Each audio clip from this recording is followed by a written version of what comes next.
के साथ एक साथ होकर वोटों का जिहाद करो, क्योंकि हम सिर्फ वोटों का जिहाद कर सकते हैं और इस संघी सरकार को भगाने का काम कर सकते हैं। भाइयों और बहनों, आज भारत इतिहास के एक अहम मोड़ पर खड़ा है। आपको ये तय करना है कि भारत में वोट जिहाद चलेगा या राम राज्य चलेगा। भारत की राजनीति में देश की दो सबसे बड़ी पार्टी भाजपा और कांग्रेस एक दूसरे के बिल्कुल विपरीत हैं।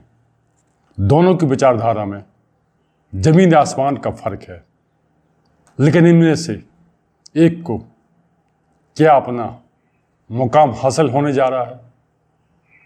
आपसे अनुरोध है कि आप चैनल को सब्सक्राइब करें। हमें आगामी 6 माह के अंदर अपने सब्सक्राइबर्स की संख्या को 25,000 तक पहुंचाना है। जाहिर है इसमें आपका सहयोग जरूरी है। कांग्रेस की बात करें तब ऐसा लगता है जैसे राहुल गांधी ने कांग्रेस को इस बार नई दिशा दिखाई है। इससे असमंजस, अनिर्णय और अनिश्चितता के भंवर से पार्टी बाहर आती हुई दिख रही है। पार्टी को यह मौका दरअसल तब मिला जब उसने अपना घोषणा पत्र जारी किया। दरअसल लोकसभा चुनाव के पहले चरण की वोटिंग ने वोटरों में रुचि नहीं थी ये दृश्य को दिखा दिया। इससे खासतौर से भाजपा चिंता में आ गई। फिर नरेंद्र मोदी ने अपनी चुनावी रणनीति एकदम बदल दी। मोदी ने कांग्रेस पर घोषणा पत्र को लेकर तीखा हमला कर दिया। मोदी ने कहा कि कांग्रेस का घोषणा पत्र मुस्लिम लीग से प्रेरित है। फिर तो मोदी के साथ उनकी पार्टी के नेताओं ने भी घोषणा पत्र पर कांग्रेस को चारों तरफ से घेरना चालू कर दिया। अब कांग्रेस को इससे फायदा ये हुआ कि उसका घोषणा पत्र चर्चाओं में आ गया।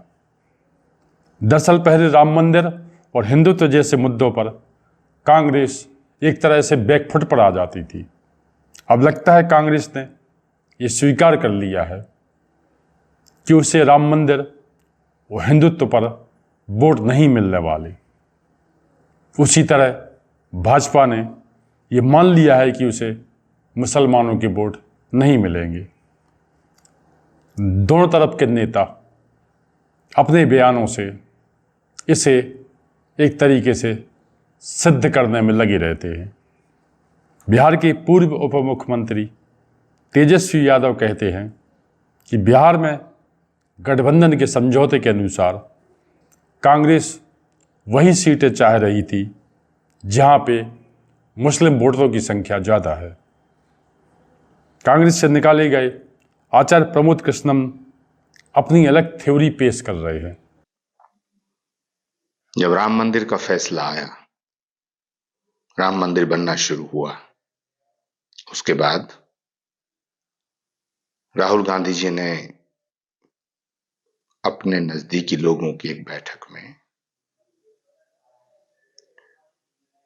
अमेरिका के रहने वाले अपने एक शुभचिंतक के कहने पर, इशारे पर, सलाह पर यह बात कही थी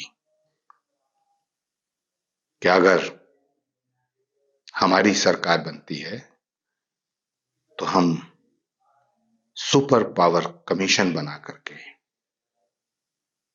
राम मंदिर के फैसले को पलट देंगे।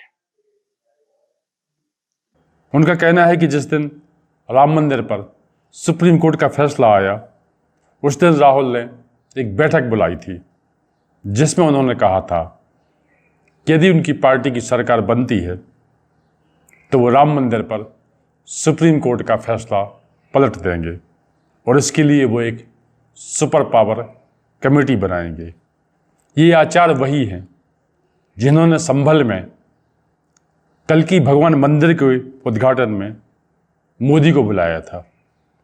उस समय आचार्य कांग्रेस में थे और वो स्वयं को प्रियंका गांधी का सलाहकार बताते रहे।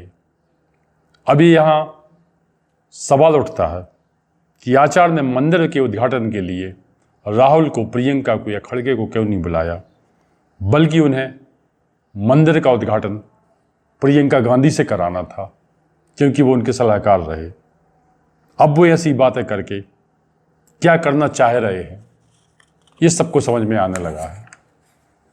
बहरहाल कांग्रेस के लिए उनके सहयोगी दल और उन्हीं की पार्टी के नेता ऐसे बयान दे रहे हैं जिनका परीक्षण परिणाम आने पर ही पता चलेगा कि इनसे पार्टी को क्या लाभ हुआ है या क्या हानि हुई है।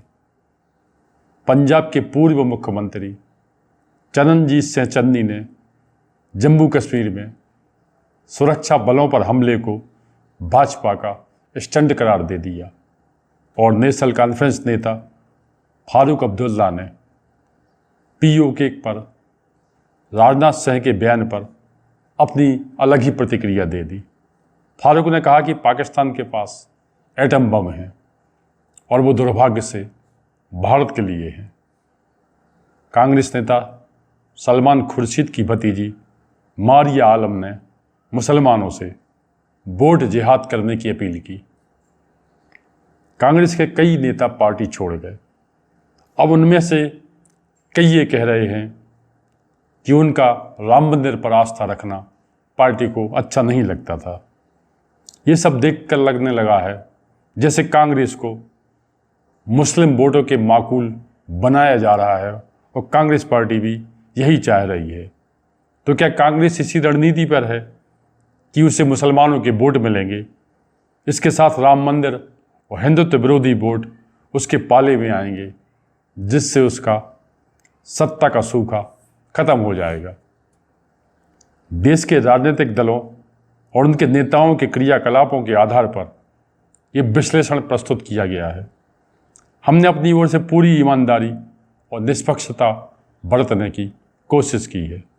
हमारा ध्येय किसी को प्रोत्साहित करना या हतोत्साहित करना नहीं है। हमारे प्रयास कैसा है, आप इस पर अपनी राय कमेंट बॉक्स में दे सकते हैं। तो आज के लिए इतना है।